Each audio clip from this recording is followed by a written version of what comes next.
احسن صاحب سوال کیجیے۔ السلام علیکم گاندھی صاحب۔ وعلیکم السلام۔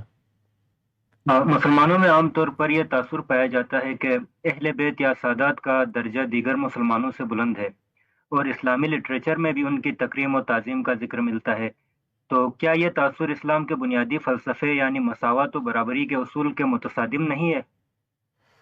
میرے علم میں اسلام میں کوئی ایسی بات نہیں ہے۔ اہل بیت قرآن مجید میں رسالت مآب صلی اللہ علیہ وسلم کی ازواج مطہرات کو کہا گیا ہے۔ عربی زبان میں یہ لفظ گھر والوں کے معنی میں استعمال ہوتا ہے۔ ازواج مطہرات کے معاملات زیر بحث آ گئے ہیں، اور وہ دینی لحاظ سے زیر بحث آئے ہیں۔ اس میں ان کو بتایا گیا ہے کہ ان کی کچھ خصوصی ذمہ داریاں ہیں، حالات کے لحاظ سے ان سے بعض تقاضے بھی خصوصی طور پر کیے گئے ہیں۔ اس میں اللہ تعالیٰ نے یہ فرمایا ہے کہ یہ ہدایات تمہیں اس لیے دی گئی ہیں کہ اللہ تعالیٰ تمہیں ہر طرح کے اخلاق کی مفاسد سے پاک دیکھنا چاہتے ہیں۔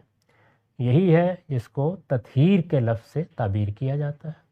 ان کا ذکر ہوا ہے، ان کو توجہ دلائی گئی ہے، اور بہت سخت لب و لہجے میں تنبیہ بھی کی گئی ہے۔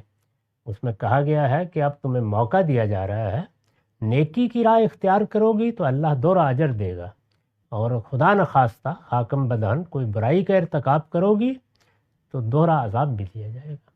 یہ باتیں وہاں بیان ہوئی ہیں۔ وہاں پر کسی نسلی برتری، کسی تعلق کی برتری کا کوئی موضوع سرے سے نہیں ہے۔ رسالت مآب نے ہمیں ہدایت کی کہ میری بیویاں یا میری ازواج کیونکہ میرے بعد نکاح نہیں کر سکتی، وہ اب امت کی ذمہ داری ہے، تو اس وجہ سے میں تمہیں تمہاری یہ ذمہ داری یاد دلاتا ہوں۔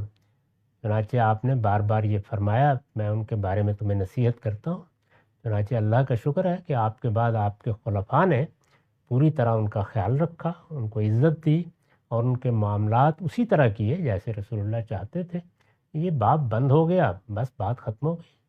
جی واضح، آگے بڑھاتے ہیں۔ سعید خان صاحب سوال کیجیے۔